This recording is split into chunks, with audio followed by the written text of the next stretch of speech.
Hey everybody, it's your captain here. Gonna give my review of the recently released Netflix movie Godzilla Monster Planet, or Planet of Monsters, or Planet of the Monsters. And you know what? I've never been super clear on what the exact title for this movie is supposed to be. Doesn't matter, because it's on Netflix now. If you've got Netflix and are a bit of a Godzilla fan, go check it out.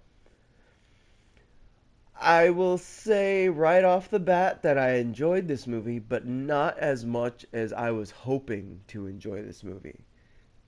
You know, if any of you have followed me and my channel over the year really, you are it's very apparent that I am a Godzilla fan. Hell, every almost every review I have is backdropped by Godzilla the video game gameplay. So yeah, I'd say I'm a bit of a fan. I was super hyped to hear that that Toho was finally doing an anime Godzilla. I was not I lost a lot of interest when I heard it was going to be CG, but at the same time I was like, you know what? CG has come a long way over the years. It may be. So I will start there because the animation um looks wise is it's nice. It looks great, but executed at times it's not that great. Like the movement of the humans, while I've seen worse CG human movement, this is nowhere near as good as some of the best I've seen. But I guess for a small budget Netflix movie, you can only expect so much. But at the same time, the main character of Godzilla is extremely underwhelming in his movements. He spends a lot of the movie just standing there getting shot, and that was very, very disappointing to me. You know, what are you gonna do though?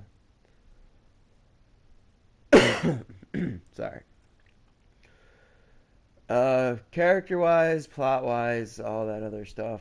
The idea behind this movie is fantastic. If you don't know anything about this movie, the idea is kaiju arise on the earth, and the biggest and baddest of them all is obviously Godzilla. And it gets so bad that the humans abandon the planet to find another planet that they can inhabit.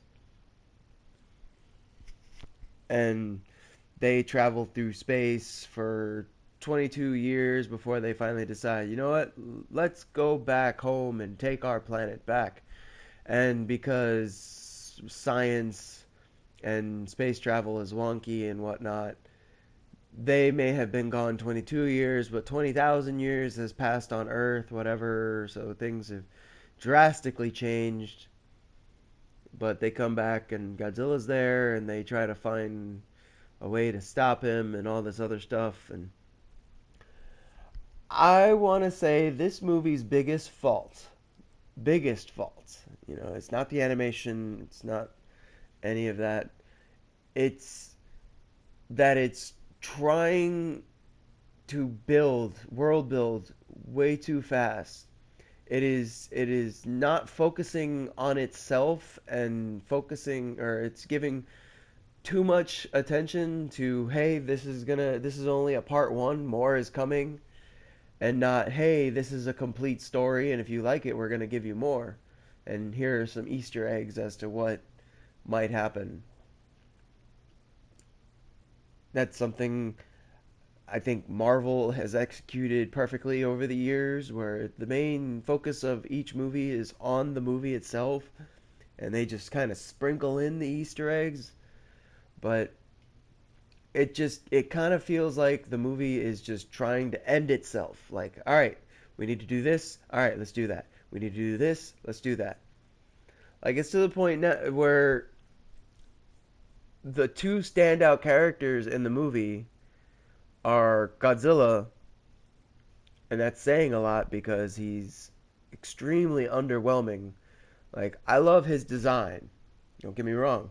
I was very like hesitant at first. Like I first saw the release of the design and I was like, "What is this Plantzilla thing?" But it kind of grew on me, and then seeing it in action is kind of cool when he actually does do things. So, but then the other character that stands out is the main protagonist. I believe his name is Captain Sakaki, or no, Captain Sakaki, and I think his first name is Haro. Whatever. Goes to show you, I just saw this movie last night, and I'm already having a hard time remembering this character's name. And none of the other characters, you know, I feel like deserved any recognition because I don't remember any of them. There's weird elf guy who, gives data to Sakaki, and then there's the other alien dude. There's aliens in this, by the way. It's it's actually a pretty cool thing that they throw in there that during the kaiju invasion, aliens actually come to Earth under the guise of, "Hey, we're gonna help you defeat the kaiju, but we have our own agenda," and but then that ends up falling through. It's a cool little subplot, but not the point. My point is none of these other characters really do anything for me. They don't stand out in any way. So you got the leader, Sakaki, which is the weirdest sounding name to say out loud ever, and Godzilla, two characters that I remember the most from the movie. So, which is very disappointing. Like I wanted to love this movie, and I only kind of am okay with it. Maybe after a couple of repeat viewings, it'll grow on me some more, but for now, I'm very lukewarm on this movie. It certainly has potential for the future. And I'm not going to give away any spoilers or anything like that and tell you what happens in the end. You're just going to have to go see it for yourself. It's a very short movie, hour and a half long. I think it's like exactly an hour and 28 minutes to be exact. But if you're a Godzilla fan, check it out. If you're not, sorry, may not be completely worth your time. If you have a passing interest, it won't hurt you. I mean, I will just say there are a lot of missed opportunities and deeper story plot type things that they could have explored that would have made it a much more interesting movie, but they kind of just glossed over them to get to the next point. So, if I had to give the movie a rating, uh, I give it three exploding Gigan heads out of five. All right, so hope you guys enjoyed this, and I will catch you in the next video. Thanks for listening. Bye bye.